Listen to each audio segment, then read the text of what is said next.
Les Madridistas, une finale avant la finale. FC Barcelone, Real Madrid, c'est demain à 20h. J'espère que vous êtes prêts. C'est parti pour l'avant-match. Tu nous en veux car on en fera toujours plus que toi. Les Madridistas, j'espère que vous allez bien, c'est Nono. J'espère que vous êtes motivés. Bombardez-moi cette barre de like dès le début de la vidéo. Demain, FC Barcelone, Real Madrid, avec un Real Madrid quasiment complet. Conférence de presse aujourd'hui de Carlo Ancelotti. Seuls Mariano et Gareth Bale manquent à l'appel. Sinon, retour de Dani Carvajal. Une bonne nouvelle pour l'ensemble des Madridistas. Du côté du FC Barcelone, une bonne nouvelle également avec Ferran Torres, Pedri qui rejoignent le groupe en avion privé. Donc deux nouvelles importantes de part et d'autre. Les Madridistas, demain comme je vous l'ai dit, ok il faut être confiant, ok il y a 17 points en Liga. J'ai beaucoup vu de messages sur Twitter, sur les réseaux sociaux. Oui, demain 7-1, 6-1, faut pas s'enflammer. Un classico reste un classico. Carlo Ancelotti et Toni Kroos qui étaient en conférence de presse l'ont confirmé. On ne sait jamais ce qui peut se passer, mais en tout cas, on a une chose, on a le droit d'être confiant. On a le droit d'être confiant parce qu'on l'a vu, cette équipe, elle défend très bien. Cette équipe, elle attaque très très bien. La statistique que tout le monde m'a envoyée qui fait très très mal, Karim Benzema et Vinicius cette saison, c'est 36 buts, le duo infernal comme j'aime bien dire. Puis le Barça, c'est 35 buts cette saison. Donc on voit la différence entre un Real Madrid très dominant en Liga et un Barcelone qui reste sur les 5 derniers matchs sur 2 victoires et 3 matchs nuls si je me trompe pas. C'est ça, 3 nuls et 2 victoires pour les Blaugrana. Mais voilà, faut pas les enterrer. Ça reste un match assez ouvert. Ils ont rien à perdre. Au contraire, j'ai envie de dire. De notre côté, il peut même y avoir une petite pression de se dire, voilà, on est leader en Liga. On les a gagnés chez eux lors de ce match aller en Liga. Voilà, on peut être là trop confiant, etc. Il faut rester humble. Il faut rester concentré. Demain, on a posé la question à Carlo Ancelotti. Est-ce qu'il y aura une surprise dans ce 11? On sait que le côté droit est le seul doute pour Carlo Ancelotti. Il a dit qu'il était bien, qu'il s'était entraîné encore une fois avec l'équipe, mais je crois que ça va être trop juste pour Dani. Et puis, ce sera sûrement Lucas Vazquez qui va venir prendre sa place. Et j'ai plutôt confiance en Lucas Vazquez avec Ferland Mendy et puis cette défense Militao.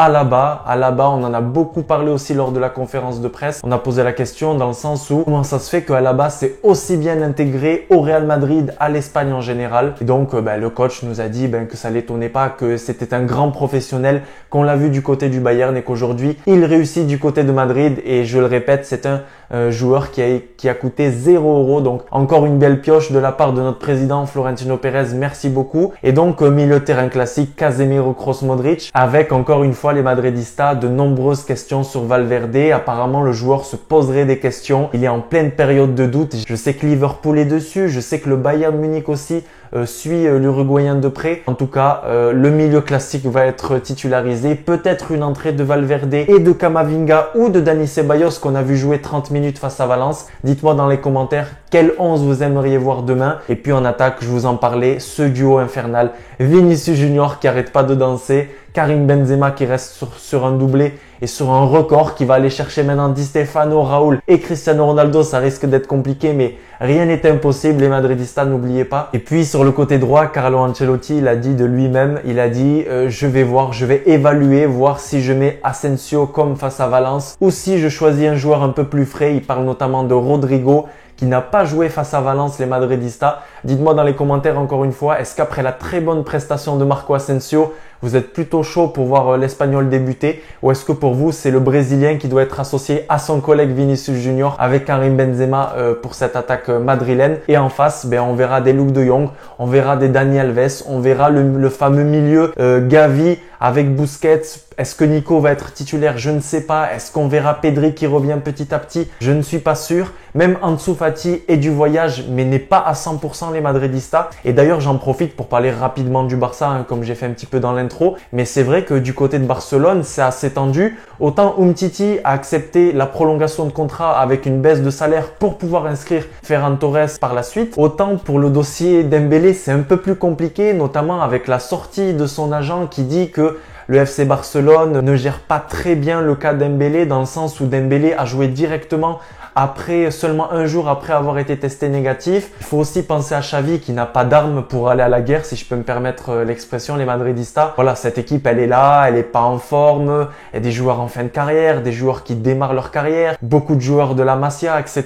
Mais je sais que cette équipe, elle a du mal, elle est un petit peu perdue. Quand je vois les noms passer, Bakambu, Oscar, l'ancien de Chelsea aussi qui allait se perdre. Enfin, voilà, l'équipe, elle est un petit peu perdue. Ils font avec les moyens du bord. Ansu Fati va revenir. Il y a Depay qui revient également. Il y a De Jong, il y a Pedri, il y a Ferran Torres. Ok, ça peut être convenable. La plupart de la planète football voit le Real Madrid gagner. Mais s'il vous plaît, ne vous enflammez pas. On verra demain si on va manger du temps à la catalane, si on va se régaler avec des bons catalans ou pas. Je reste confiant, comme je vous l'ai dit, mais je m'enflamme pas. N'hésitez pas, vous, à me dire dans les commentaires si vous voyez peut-être Valverde débuter, si vous préférez un Camavinga, vous préférez un Dani Ceballos, peut-être Carvajal et prendre le risque. Mais je pense que Carvajal pourrait être titulaire dimanche en cas de qualification pour cette finale. Parce que oui, les Madridistas, jeudi 13 à 20h également, on aura le Atlético de Madrid, Athletic Bilbao, donc un autre grand choc de cette Espagne, avec aussi du côté de Bilbao un coup de gueule de Raúl Garcia, l'ancien de l'Atlético de Madrid, qui nous disait qu'il en avait marre de jouer ses Supercoupes en Arabie Saoudite, dans d'autres pays, que pour lui la Supercoupe d'Espagne doit